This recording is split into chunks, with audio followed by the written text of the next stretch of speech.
What is up, guys, and welcome back to the Protestant Apologetics Podcast. I'm your host, Caleb Price, and today we're talking about presuppositional apologetics. Oh, good. Presuppositional apologetics. Look, I'm done pretending presuppositional arguments are deep just because their largest proponents are the loudest people out there. Presuppositionalism is a dog shit argument. Let's discuss why. In several previous videos, I've used what's known as classical apologetics, arguments like the historicity of Jesus' resurrection, or the reliability of Scripture, and other evidential approaches. Those arguments are very important because they answer real questions. But I've come to a realization. They should not be the foundation of our belief, our worldview, or ultimately our argument for Christianity. Today I want to talk to you about presuppositional apologetics and what is called the transcendental argument for God. The problem here is that this isn't an argument, this is just methodological pivot. Caleb's explicitly shifting us away from shared evaluative frameworks like history, science, archaeology, and logic, as commonly used, and toward a model where those tools only function after a specific theological conclusion is already in place. From a theological standpoint, that's his prerogative. Fine, whatever. People are allowed to structure their belief systems however they want. But from an intellectual standpoint, this is the moment where dialogue becomes meaningless. Once you claim that evidence is only meaningful after a conclusion is presupposed, you're no longer asking whether a belief is justified. You're deciding in advance what counts as justification. That's not an argument for God. It's a declaration about how arguments are supposed to be evaluated. And yes, my position is that take is dog shit. Presuppositional apologetics is the idea that instead of starting from a supposedly neutral standpoint and using secular evidence to prove the existence of God, we begin by presupposing his existence. Not arbitrarily, but because without God, nothing can ultimately be proven at all. Well, this is the first problem with Van Tillian presuppositional apologetics. In ordinary philosophy, a presupposition is an implicit assumption or background belief that must be adopted to make sense of an argument. An axiom is a starting point within a system. What Caleb is describing here is neither of those. He's asserting that the Protestant Christian God is the necessary precondition for logic, knowledge, and proof. But that claim is exactly what the transcendental argument is supposed to establish. You don't get to treat tag as the starting point without already assuming that the argument has succeeded. Basically, to presuppose God in this way requires the tacit agreement with the conclusion of the transcendental argument before the argument has ever been made. If you're speaking to people who already share that conclusion, that works. Its function is only as internal reinforcement within that community. But it doesn't function as an argument to address outsiders because the very tools of evaluation, logic, evidence, justification, are declared to be invalid unless the conclusion is accepted in advance.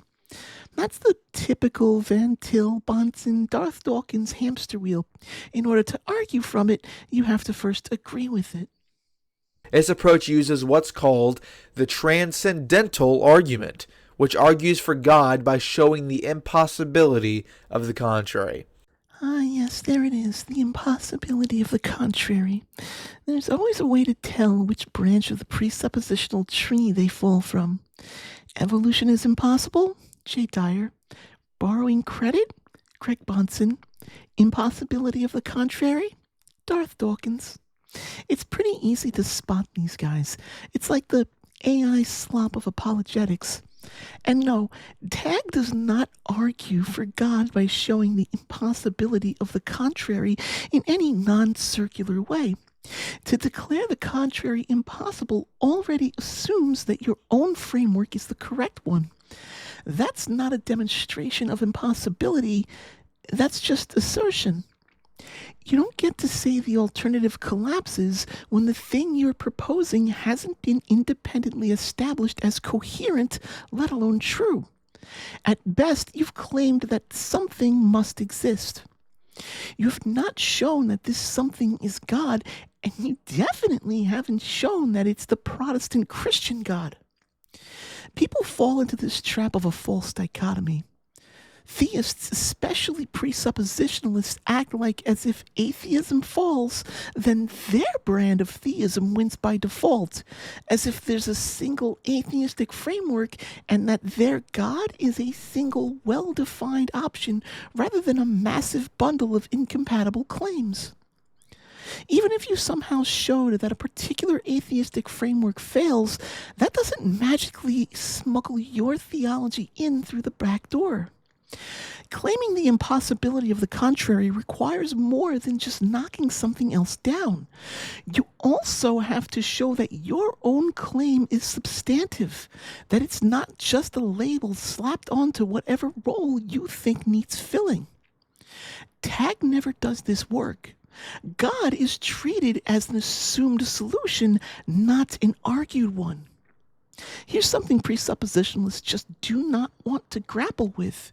Even if I grant tag for the sake of argument, it still doesn't get you to the Protestant Christian God. You could just as easily fall to a hyper-intelligent post-universe alien species like Star Trek's Q. Or maybe a sci-fi version of simulation conjecture, or even universe as a mind pantheism concepts. Heck, if you combine it with modern scientific understandings, it could lead you to the dreaded land of process theology. Gasp! The horror!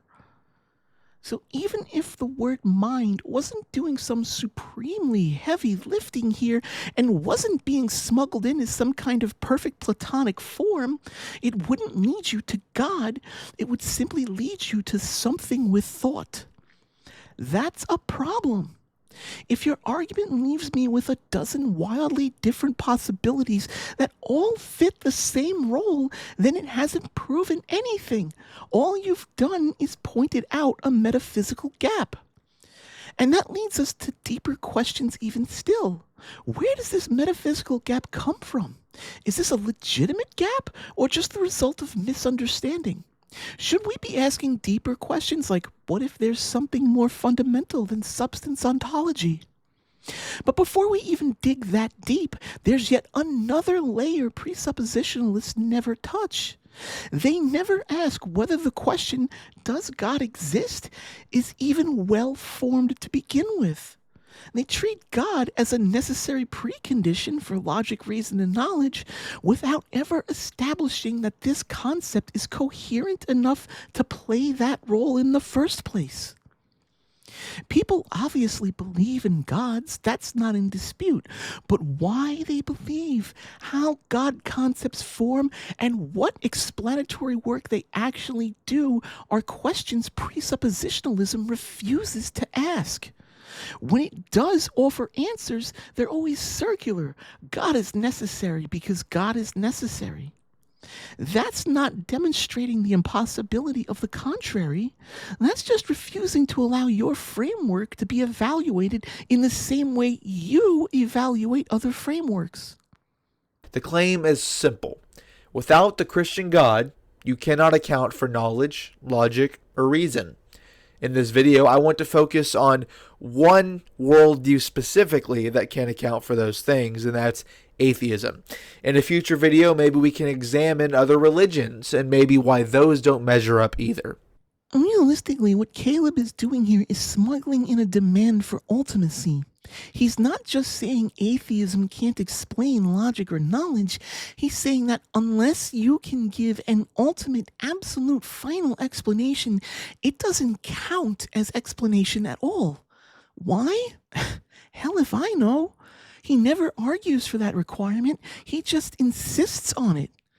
Nothing about knowledge, logic, or reason demands ultimacy. What they require is stability, regularity, reliability, and consistency over time.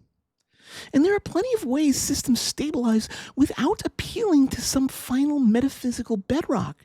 Evolution, feedback loops, error correction, redundancy, selection effects, Bayesian updating. None of these are ultimate. None of them need to be. So why is ultimacy suddenly required? Take evolution. Evolution is a process by definition. It has no endpoint. It doesn't aim at a final form. How would you even begin to reconcile something like evolution with ultimacy without completely breaking what evolution is? The same problem shows up with any physical process we know about. You can't do it. Not unless you turn the process itself into some kind of abstract, idealized thing that real world supposedly borrows from. To get a creator God like the one Caleb is arguing for, you have to take processes, isolate them, and then elevate them into Platonic forms that physical reality somehow participates with. And that's just weird. I mean, what would Platonic evolution even be? You are given two options, and they are the only options. Option A is incoherent.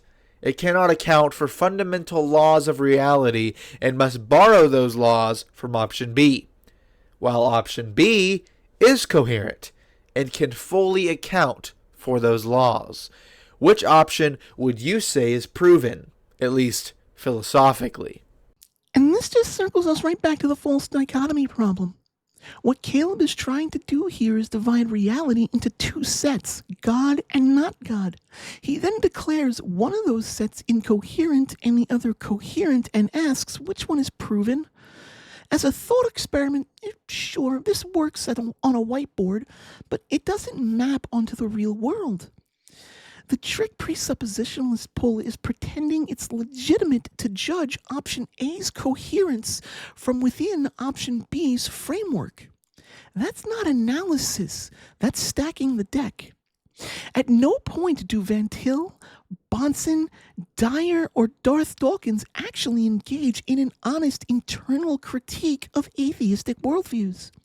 They presuppose their own framework as correct, then declare everything else incoherent because it doesn't meet standards that only exist inside their worldview.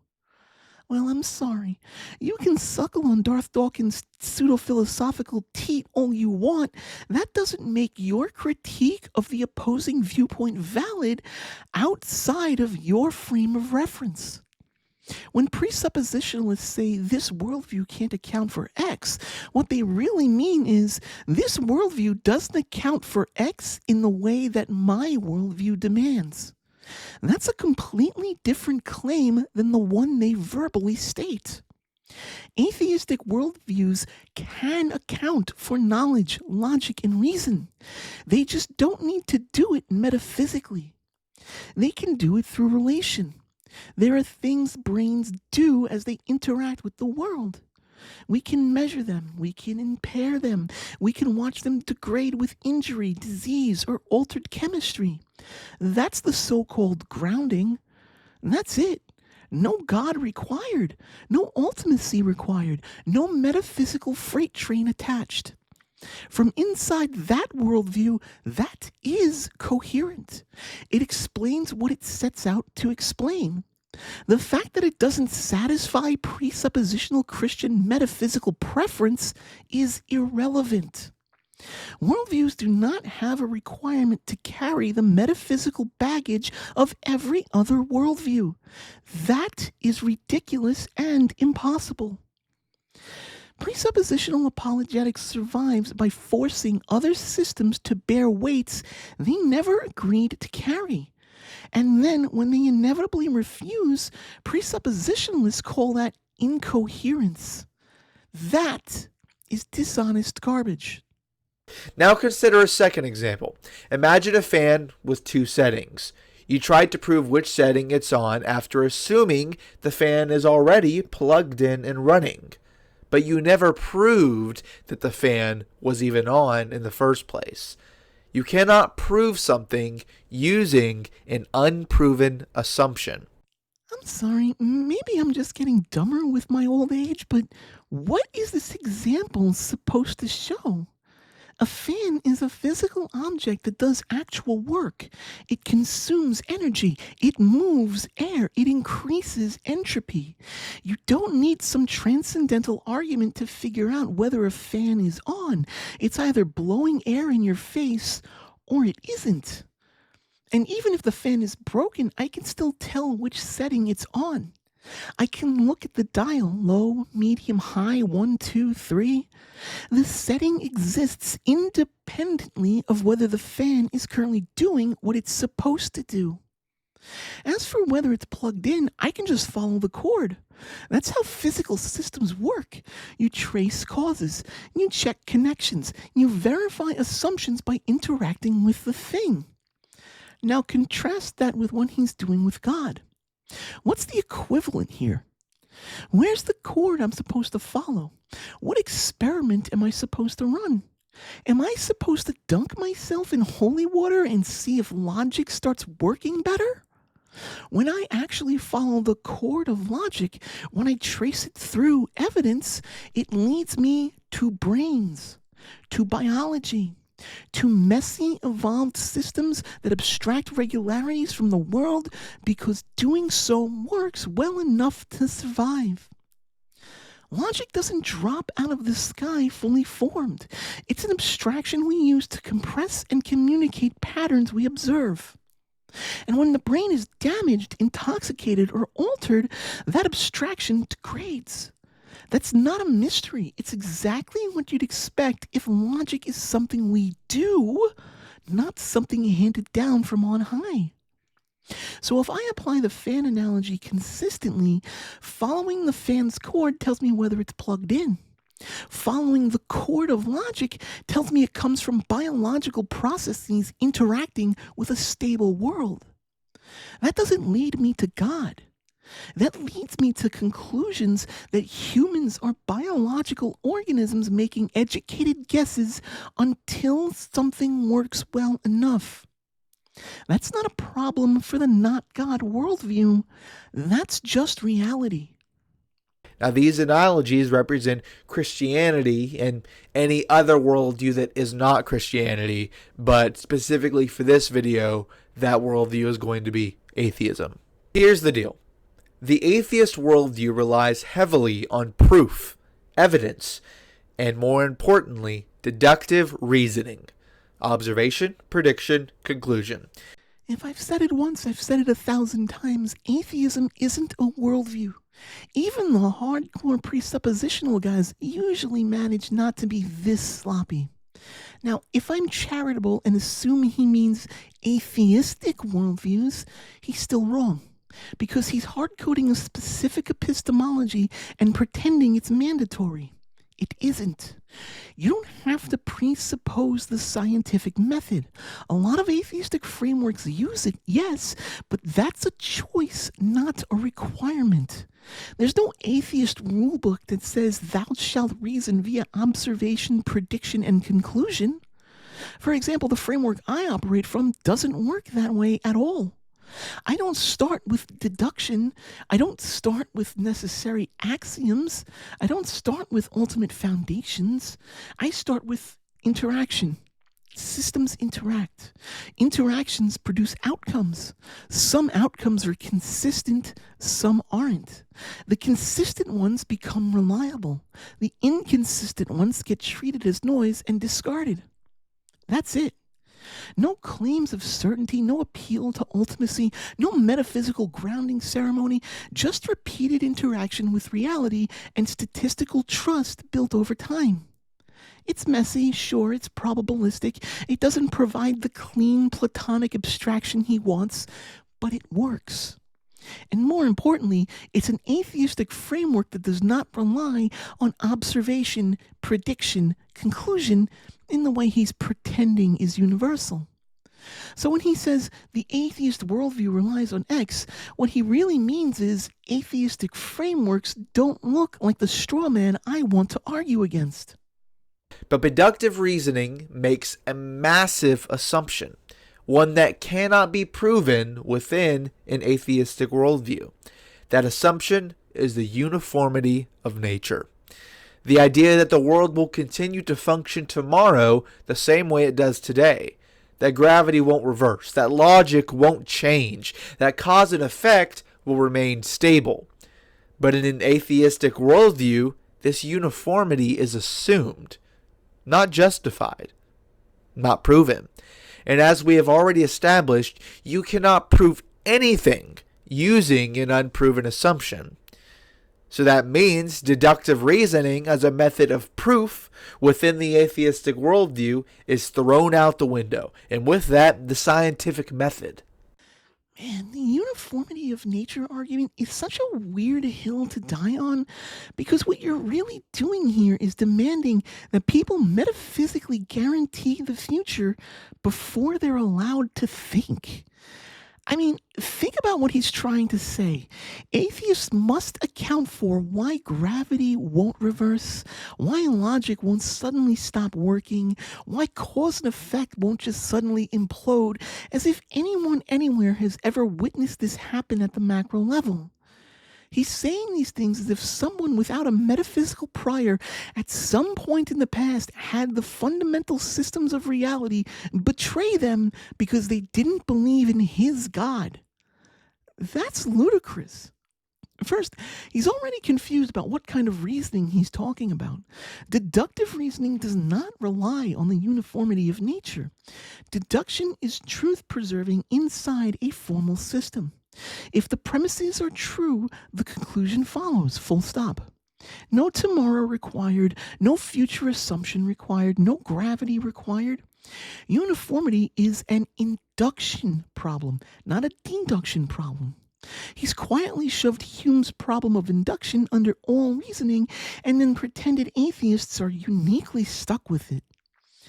Second, nobody has to justify the assumption that existence will continue to exist, ever. There has never been a moment in human history where existence failed to exist. We don't account for that. It's the background condition of literally everything. Ironically, if you do have a creator God, then you actually inherit a new problem. Now you do need to explain why reality continues, why God sustains it, why he doesn't just stop, why he doesn't change the rules. In a non-theistic framework, stability doesn't need a babysitter. Reality just behaves the way reality behaves. Third, a uniformity is not assumed as law. It's inferred as pattern. Atheistic frameworks don't say nature must be uniform. They say, so far, interactions have been stable enough to rely on. That's not a metaphysical promise. That's an empirical observation with error bars. And when the pattern breaks, we update the model. That's how this actually works. Now, if you really want some kind of grounding for why gravity doesn't randomly flip or why relations don't just invert overnight, here's the boring answer. Unstable systems don't survive. They rapidly degrade. Stable relations persist because instability destroys systems. You don't need a cosmic rulebook forbidding chaos. Chaos just doesn't hold. That's exactly what we see in physics. Regularity emerges from interaction. Stability is local, approximate, and scale-dependent, not absolute, eternal, or guaranteed. If you want a real-world example of this, look at matter-antimatter contact. Both forms of matter are locally stable, but the relation coexisting within proximity of each other is violently unstable. Or look at nuclear fusion reactors. Plasma instabilities like kink or Rayleigh-Taylor instabilities cause small perturbations in constrained plasma magnetic fields to grow exponentially. Unless rapidly and accurately corrected for, the plasma field is naturally unstable and breaks down. And this brings us to logic, because this is where presuppositionalists really fall apart. Presupps don't actually know what logic is. They treat it like a perfect Platonic object that exists because God wills it, but never explains why this logic exists instead of some other one. Why Aristotelian logic? Why identity, non-contradiction, and excluded middle? Why not quantum logic? Why not paraconsistent logic? And these systems directly contradict each other, and yet they all work in their different domains. If God grounds logic, why is logic fragmented, context-dependent, and approximate? Why does classical logic collapse at quantum scales and reappear as a higher-level abstraction? Why can't we derive quantum logic directly if God is the source? Claiming God grounds logic doesn't solve anything. It explodes the question space. Why this logic? Why this structure? Why this limitation? How does that grounding even function? At least in an atheistic or relational framework, none of this is a problem because logic isn't ultimate, it's a tool. It's an abstraction brains use to compress and communicate regularities in the world. When the brain is damaged, logic degrades. When the scale changes, the logic changes. That's exactly what we observe. In the presupp worldview, you can't even get started because before you're allowed to use logic, you owe answers to a million questions about God's intentions, permissions, and design choices. So, tell me again which worldview is incoherent? You might say, that's great, but how can any of us then use deductive reasoning or prove anything for that matter? And that's when the transcendental argument comes into play. But that's not what Tag does. Tag doesn't say God causes logic, therefore you're now allowed to reason. It doesn't grant permission. It doesn't explain how reasoning works. It doesn't even tell you why logic functions the way it does. What Tag actually does is take human abstraction, one that was developed, revised, formalized, and repurposed over thousands of years, and quietly reclassify it as a thing. Something with properties, something that exists in the same sense that a basketball exists. Once you do that, of course, the rest of the argument is automatic. If logic is treated as a substance, then sure, you can demand a source for it. You can ask what causes it. You can insist it needs an external ground. But none of that follows unless you've already agreed to the unspoken premise that logic, reason, and knowledge are mind-independent entities rather than tools we use. That's Platonism. You are literally arguing for an ancient framework that has no causal or explanatory power in the modern world. Tag doesn't give you anything new. It just says if you treat abstractions like substances, then substances need a source. Congratulations, you've proven a conclusion you baked into your premise. And that's why I think most people using Tag don't actually understand what they're arguing for. They think they're debating atheism versus theism or reason versus irrationality. They're not.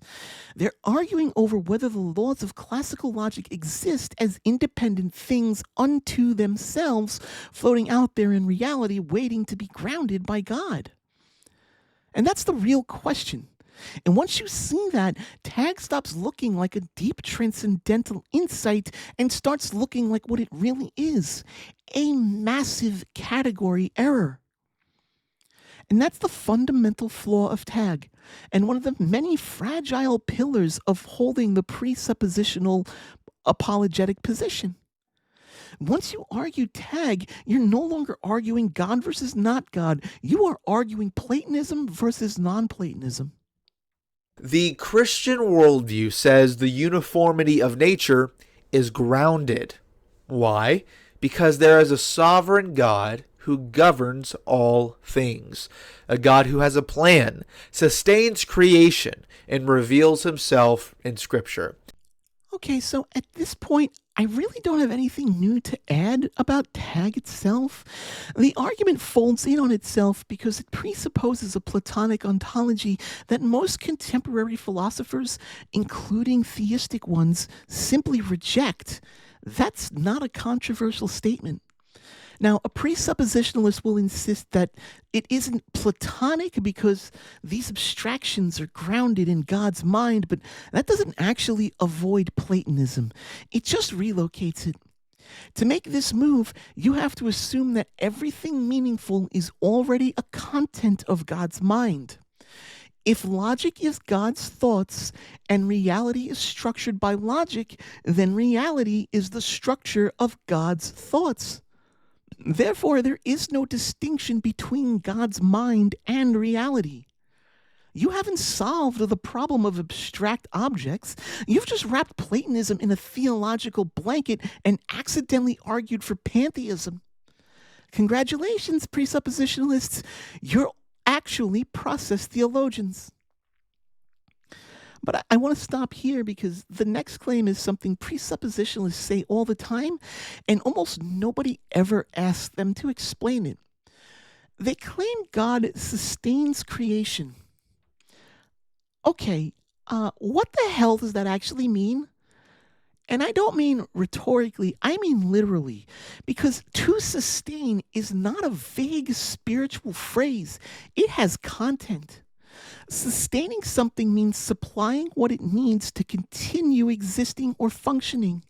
It implies consumption, dependence, and ongoing support.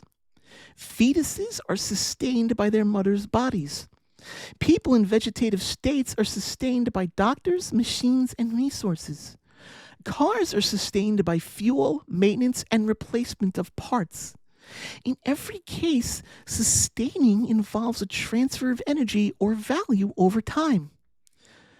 So what does it mean to say God sustains creation?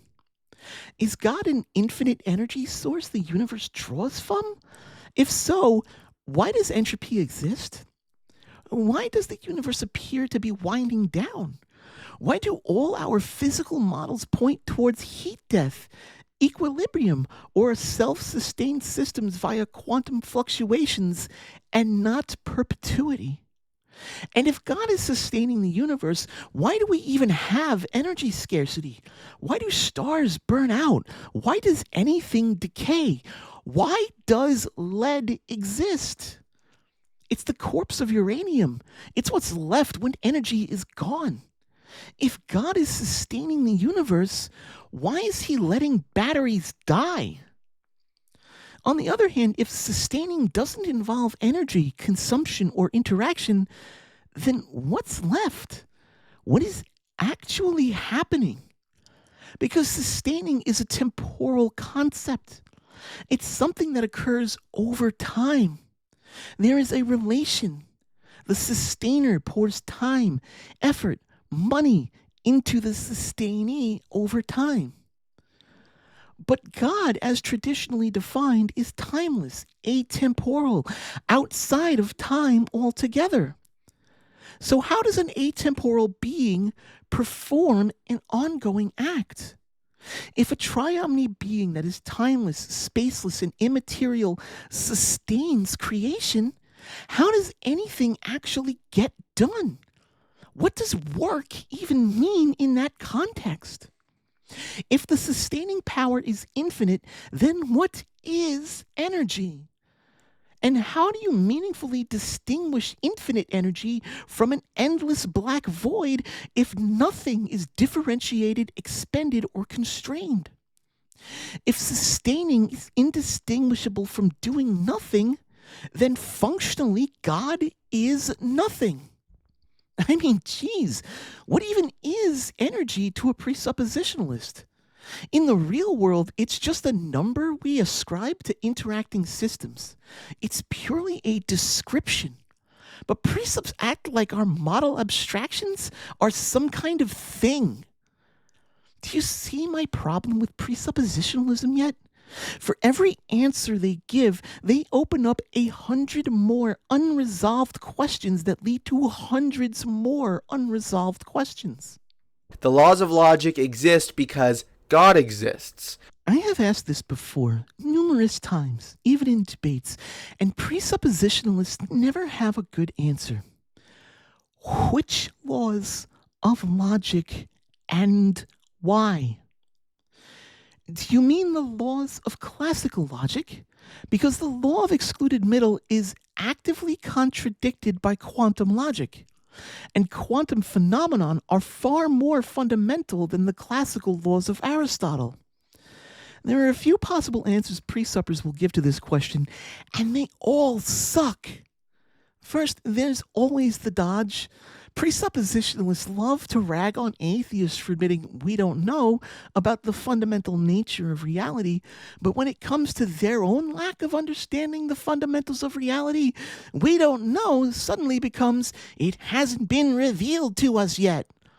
Well, that's a load of nonsense. If you're not going to afford me the same goodwill you extend to yourself, then I'm fully within my right to reject your revelation bullshit. The second answer is always the one that throws me for a logical loop. We fundamentally do not understand quantum mechanics. As if science for over 100 years still doesn't have a fundamental grasp on how quantum physics operates. I mean, it's not like we don't have quantum computers or anything, things that actively exploit superposition as a fundamental feature of physical reality. That answer always confuses me. Now, the third option is to claim that God logic is closer to quantum logic, which is still wild to me because why would God sit at the quantum level but then force humans to operate at the classical abstraction? That breaks the entire doctrine of Imago Dei. And the fourth option is to insist that God operates at the classical level, and that's just really logically weird. You can't get to quantum logic via classical logic. The schools of logic aren't a tree. The various forms don't sprout out from classical logic. You can't make the law of excluded middle an absolute universal attribute of God and then use it to ground a physical reality where that law explicitly fails. You can't derive superposition from A is A. Those are fundamentally different rule sets. You can't have laws of logic that allow for contradiction from laws that don't. These laws of logic sit like isolated islands, more or less, from one another. So God sitting at the classical level is just strange.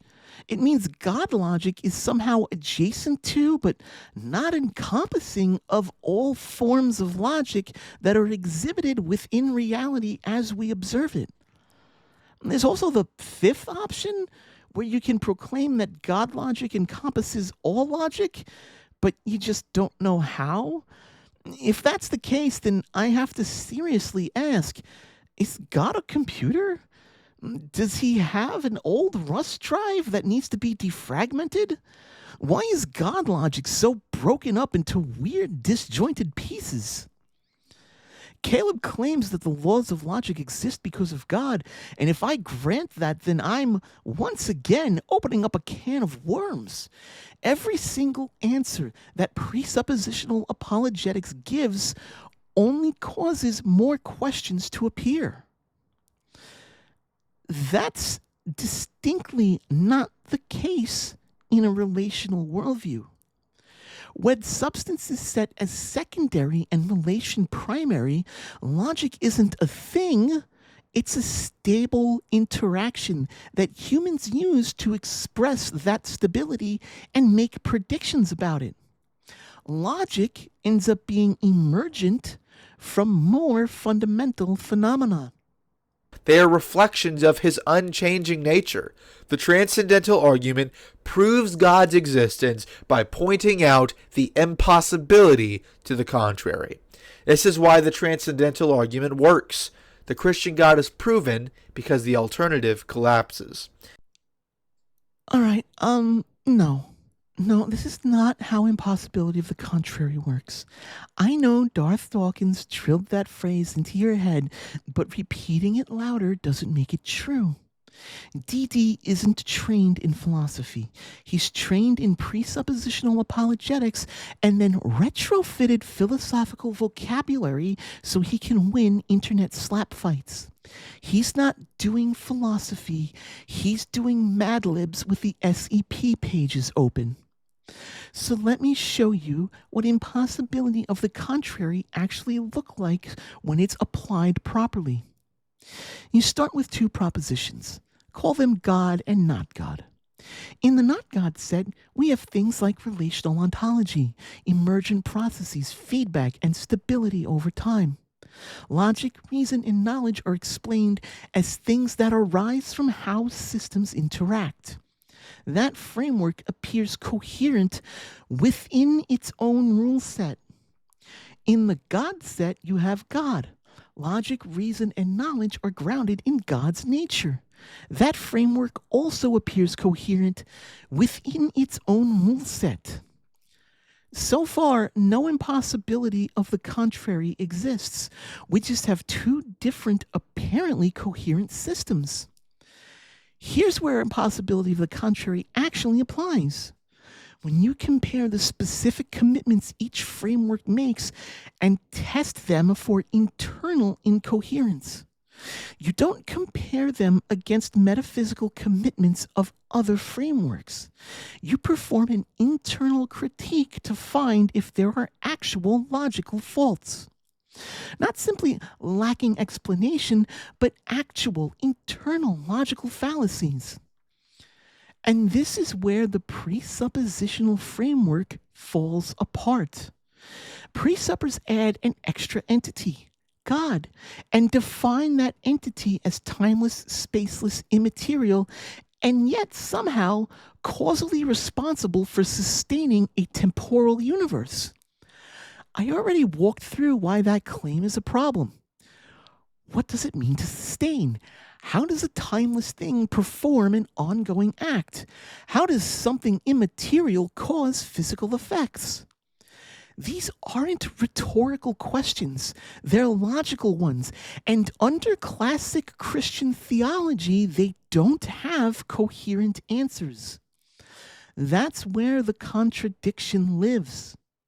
So when I say the not God set wins here, I'm not claiming atheism is absolutely true or that God is disproven in some cosmic sense.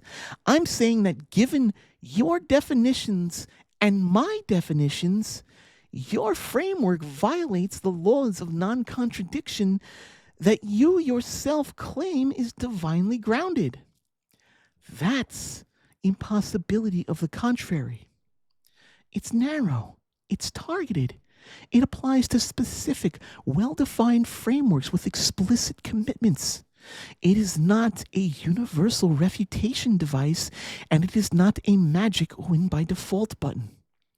Van Til wanted it to be that. Darth Dawkins pretends that it is, but that's not how the argument actually works.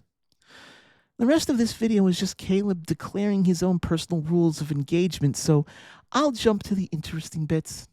One thing this means is that there is no neutral ground to stand on. There is no point at which an atheist and a Christian can meet and somehow prove God's existence from a secular standpoint. It doesn't exist. I wanted to address this because I really don't think Caleb, nor any presuppositional apologist, really understands the ramifications of what they're saying. First, neutrality doesn't mean no assumptions. That's false. Neutrality means shared evaluative standards. Presuppositionalists are the only ones declaring there can be no neutral ground, and they do so on epistemologically poor footing. That works fine for theology, but they're arguing as if this restriction applies to literally everyone else, not just atheists, but other theists as well. And that's not true in any sense of the word. The declaration of no neutral ground is implicitly a declaration by fiat that you are unwilling to engage on shared standards. If that's the case, then persuasion is impossible, discussion is impossible, and advancement of ideas is impossible. You see, this kind of argument is not philosophy. It's not even apologetics. It's purely internal framework self-reinforcement. It is literally the kind of insular by design recitation cult members tell themselves to keep themselves convinced of the cult's truth. Compare that to frameworks like my relational atheism approach. I don't tell myself that persuasion is impossible just because the other person doesn't immediately adopt my axioms. The framework I operate in doesn't demand pre-agreed grounding. It actively predicts and demands only interaction. That's all that's required. For me, meaning and knowledge emerge from the overlap of shared interaction, not by fiatic decree. This is enormously helpful because it means my framework is non-exclusionary by design. There is no central authority to deny, no sin to commit, no resentment to develop because someone didn't follow my particular book using my favorite method of interpretation. Importantly, I don't have to declare other worldviews incoherent just to make mine work. If you choose not to interact relationally, that's not a failure of grounding. That's not incoherency. That's simply you withdrawing from the conversation. Oh, and it's just one more thing. Evidence does not give Scripture authority. Scripture gives evidence its meaning. Presuppositional apologetics isn't about avoiding questions. Yes, actually, presuppositionalism is absolutely about avoiding questions. In fact, the entire work of Cornelius Van Til specifically revolved around stopping interlocutors from asking questions in the first place. You must presuppose God, stamp every explanation with God, and when something doesn't cash out, label it as God hasn't revealed that to us. That's not an answer. That's a stop sign. At least when a relational atheist says, I don't know, that's an honest endpoint. And it comes with an invitation. Here are the fields actively investigating this. Here are the models we have. Here are the predictions. Here's how we test and revise. My knowledge may be provisional, but importantly, so is my ignorance. Presuppositionalism does the exact opposite. It locks ignorance in place and then masks it as faith. At this point, there's just not much else to say. This script is already 4 times as long as the video I'm responding to, and I've only scratched the surface of the problems with presuppositionalism. I haven't even touched the deeper internal contradictions, such as lived experience, necessity, logic outside of Eden, the mess Imago Dei creates, how presuppositionalists must commit to being literalists, etc., etc., etc. All of which presuppositionalism quietly steps around. So I'll end here. Presuppositional apologetics doesn't demonstrate that Christianity is true. It demonstrates that its defenders have chosen to exit shared rational evaluation and pretend that somehow it's virtuous. The irony is that the thing they lean on the hardest, impossibility of the contrary, applies far more cleanly to rigid Protestant presuppositionalism than it does to almost any other framework.